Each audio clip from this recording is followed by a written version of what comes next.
40 years of marriage, and I had never felt as invisible as I did in that moment when Walter looked me straight in the eye and said that the money was his. Judith, I don't understand why you're getting upset. This is my retirement fund. I earned it. I worked for it. For 40 years, I was the one who went to the office every day. Walter said, his tone both dismissive and condescending, as he leaned back in the plush chair of our financial advisor's office. I sat there stunned into silence as Marcus Wilson, our financial advisor of 15 years, shifted uncomfortably in his seat.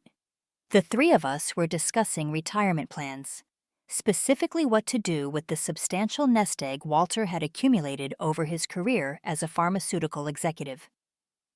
"I'd like to buy a sailboat," Walter continued, looking at Marcus rather than me.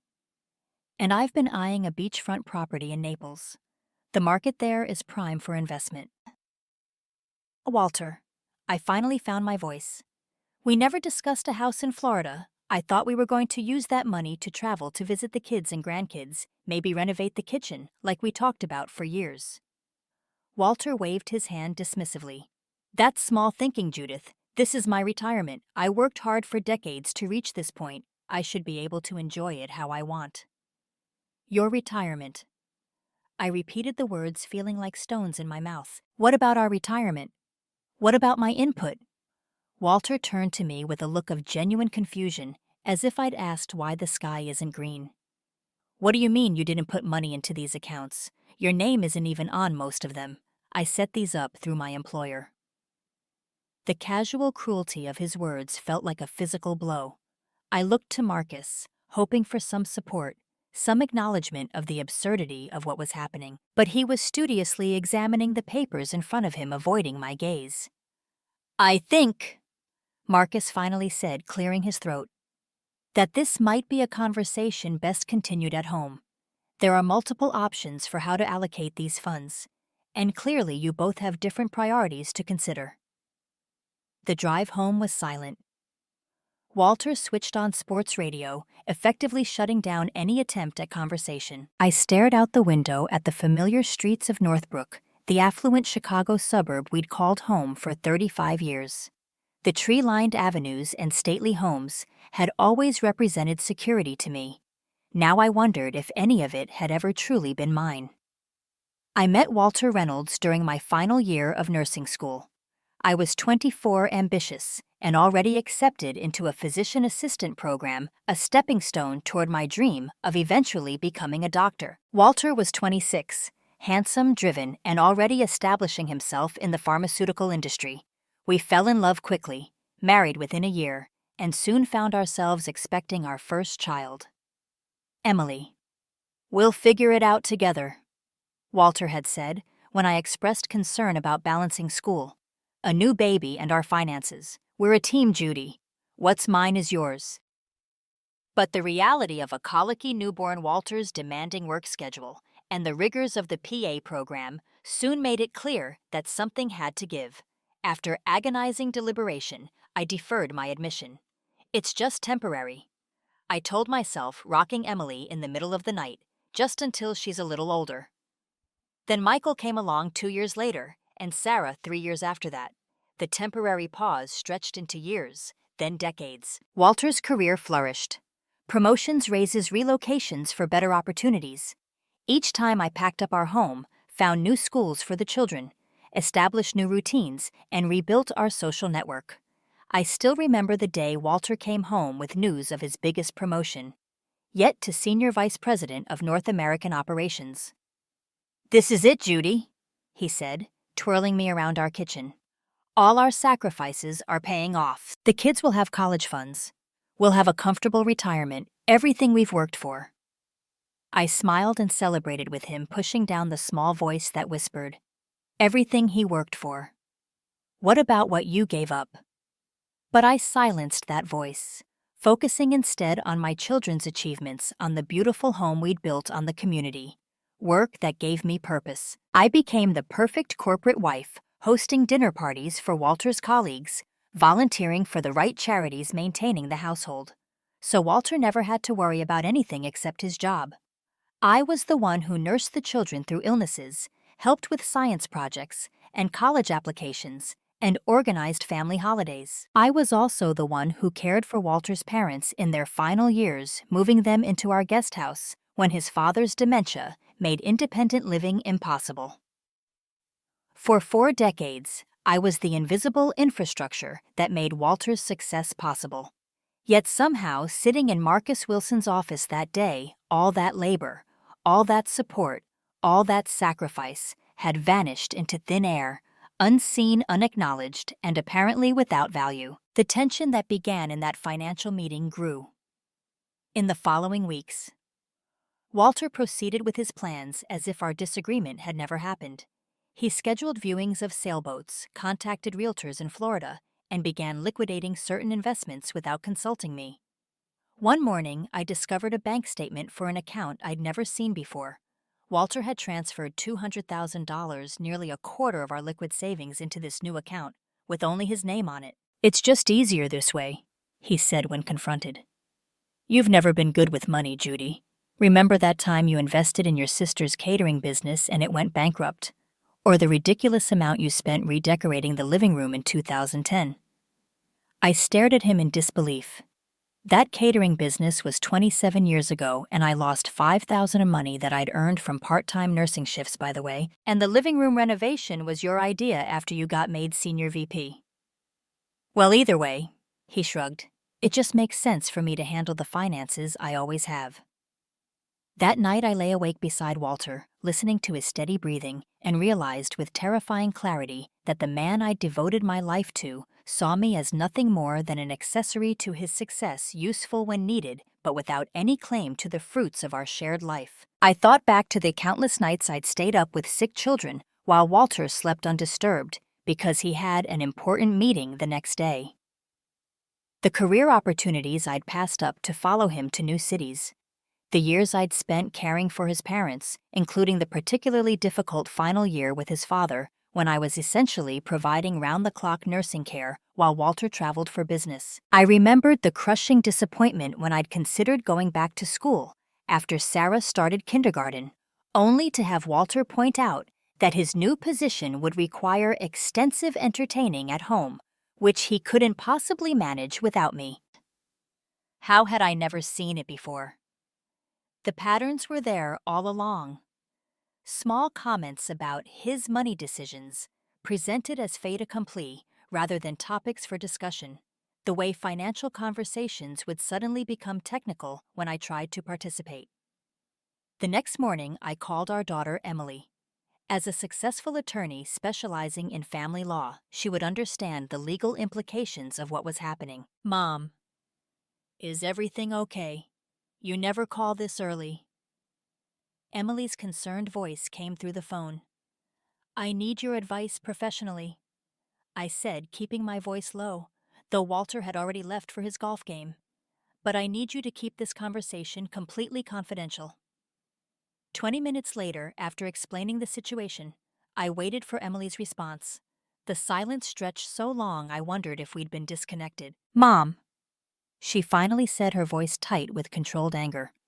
"What Dad's doing isn't just wrong, it's potentially illegal. Illinois is an equitable distribution state, regardless of whose name is on the accounts. Assets acquired during marriage are considered marital property, subject to equitable division." "But he earned it all," I said, echoing Walter's words despite myself. "No, Mom, he didn't. You both did. Your labor in the home, raising us, managing the household, supporting Dad's career, caring for Grandma and Grandpa Reynolds. All of that has economic value. It enabled Dad to focus entirely on his career. Without you, he would have had to pay for childcare, housekeeping, elder care, and probably therapy to deal with 3 teenagers." She paused, and when she spoke again, her voice was gentler. "You gave up your own career to support his. That sacrifice has value, legal value, and moral value. Don't let him convince you otherwise." After hanging up, I sat at the kitchen table, Emily's words replaying in my mind. For the first time, I allowed myself to calculate what my contributions had been worth. in dollars and cents. Full-time childcare for 3 children over 18 years. Housekeeping and meal preparation for 40 years. Relocation management for 6 major moves. Elder care for Walter's parents over 7 years. Social and networking support for Walter's career. The income I might have earned as a PA or even a doctor. The total was staggering, certainly equivalent to, if not greater, than what Walter claimed as his retirement fund. That afternoon, I made 2 calls. The first was to Sofia Gonzalez, a divorce attorney, renowned for her work with women emerging from long-term marriages. The second was to Diana Foster, a financial advisor recommended by Sofia, who specialized in helping women achieve financial independence. I wasn't sure if I was heading toward divorce, but I needed to understand my options. For the first time in decades, I felt a sense of purpose that was entirely my own. The good news, Sofia said during our first meeting in her sleek downtown Chicago office, is that Walter doesn't have a legal leg to stand on if he truly believes he can exclude you from these assets. The bad news is that many men in his position will fight dirty to maintain control. She was a commanding presence, mid-50s, impeccably dressed, with the confident air of someone who had seen it all and won most of it. Her office walls were lined with degrees and professional accolades. I don't want to destroy him or our family, I clarified. I just want what's fair. Fair is exactly what you're entitled to, Sofia assured me. But to get there, we need to be strategic. First, we need documentation of all marital assets.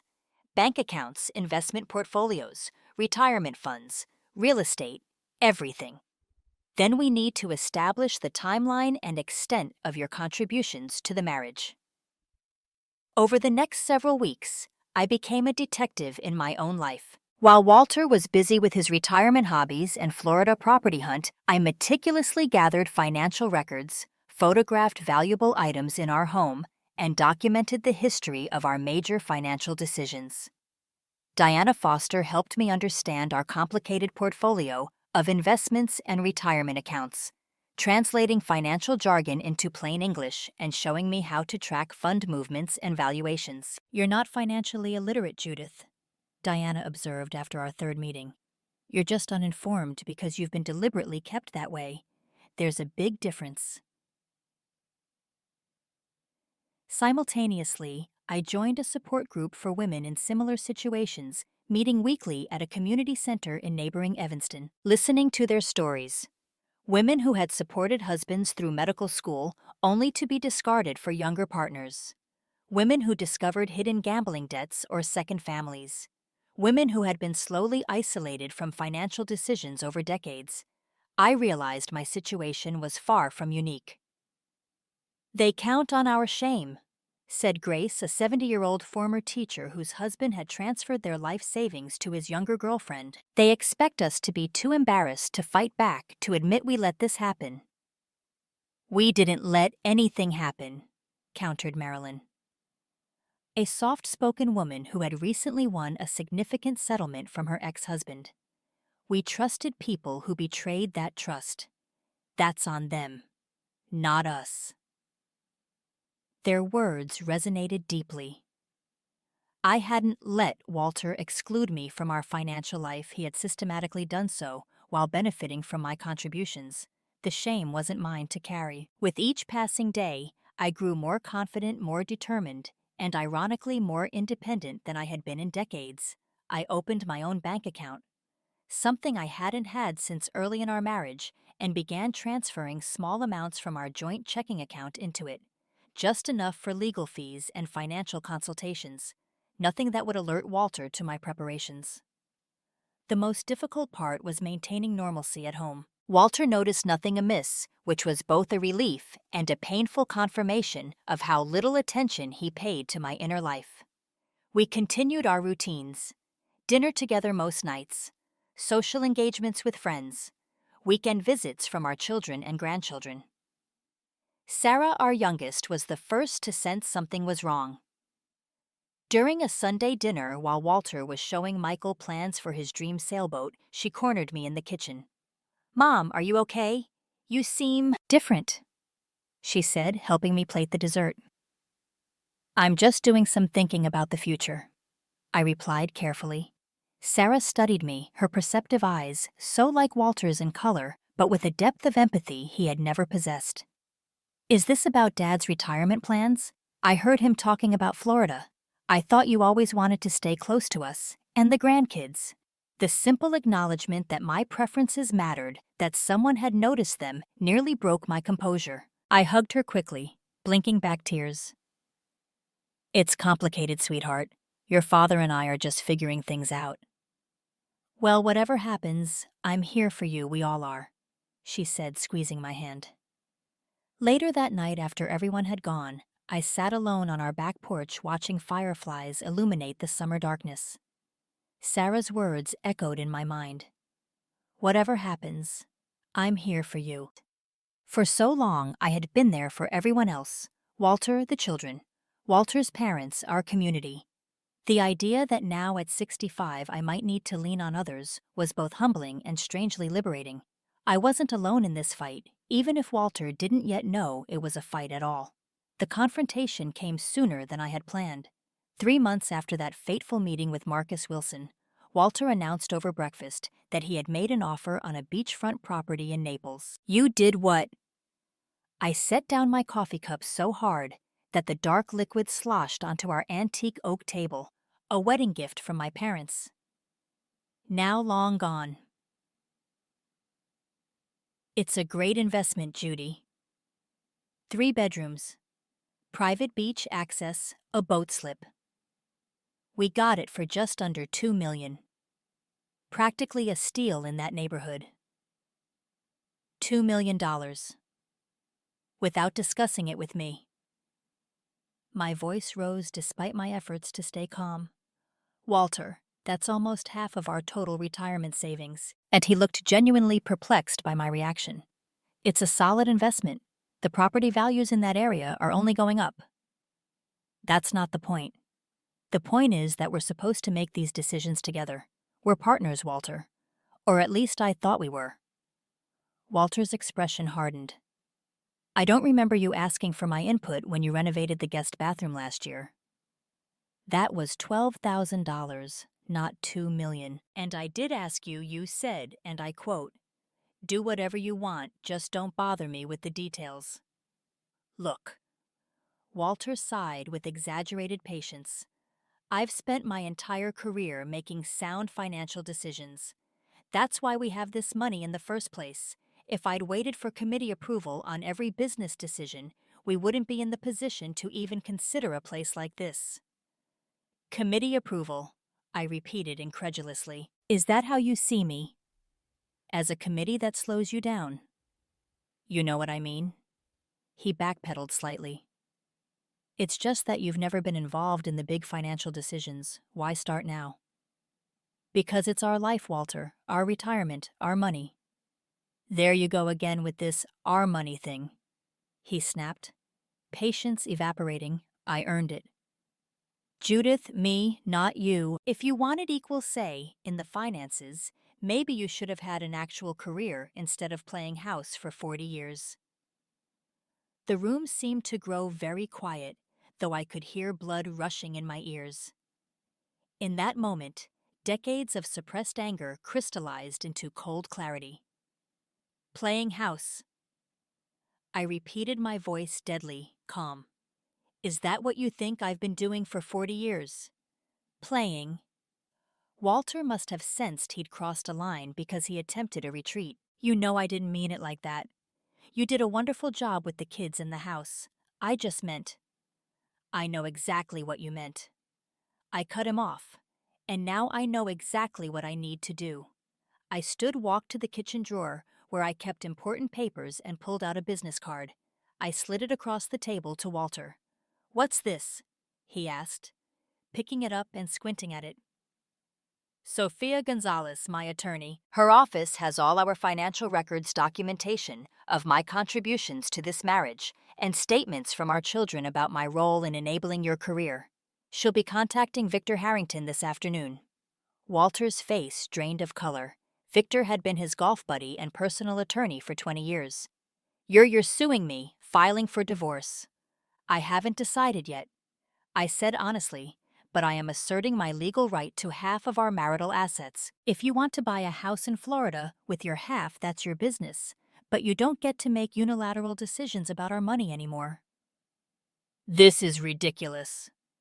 Walter sputtered. You can't just. I can, and I have.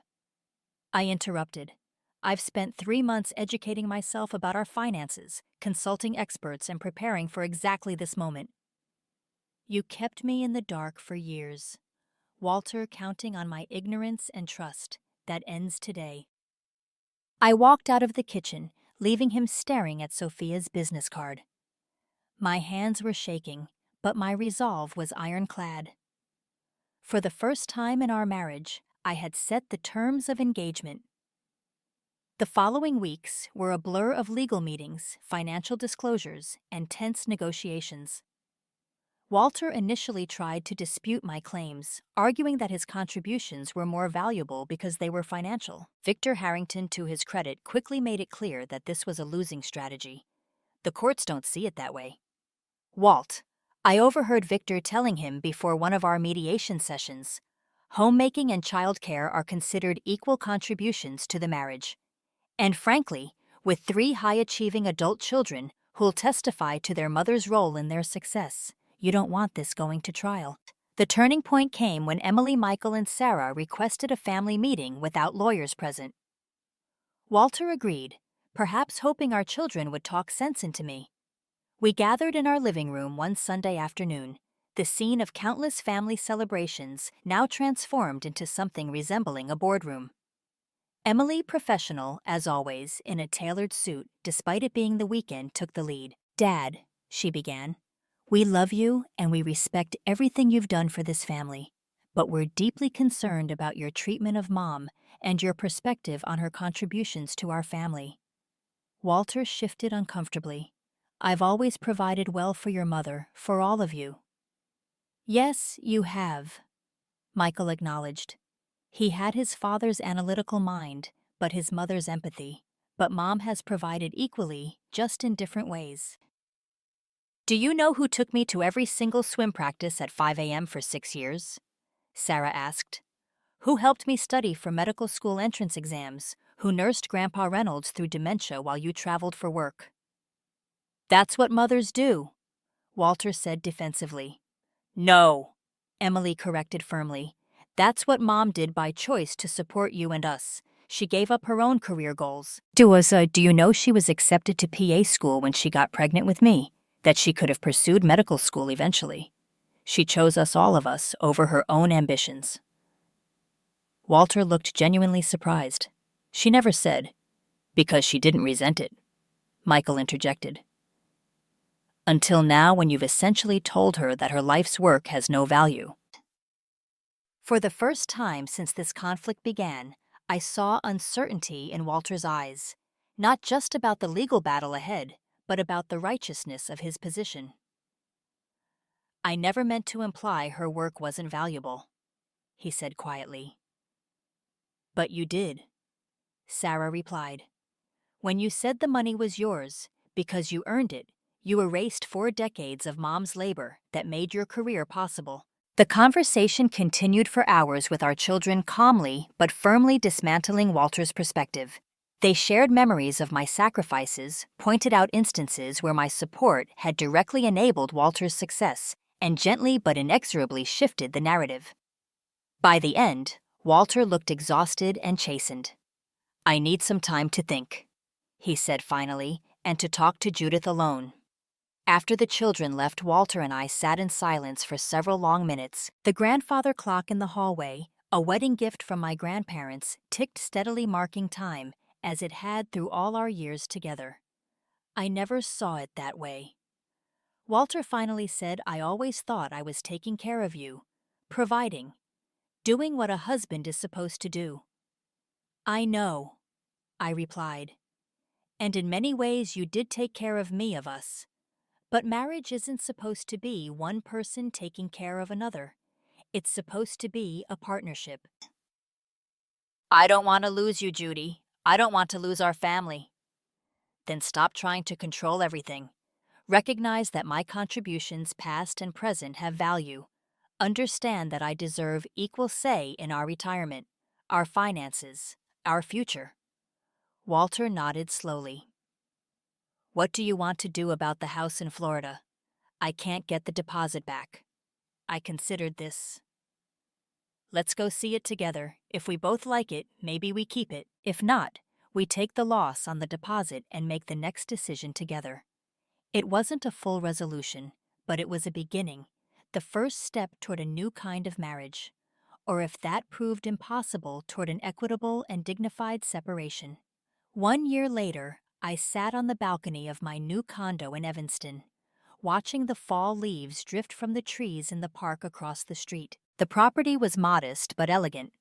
2 bedrooms, a modern kitchen, and enough space for my grandchildren to visit comfortably.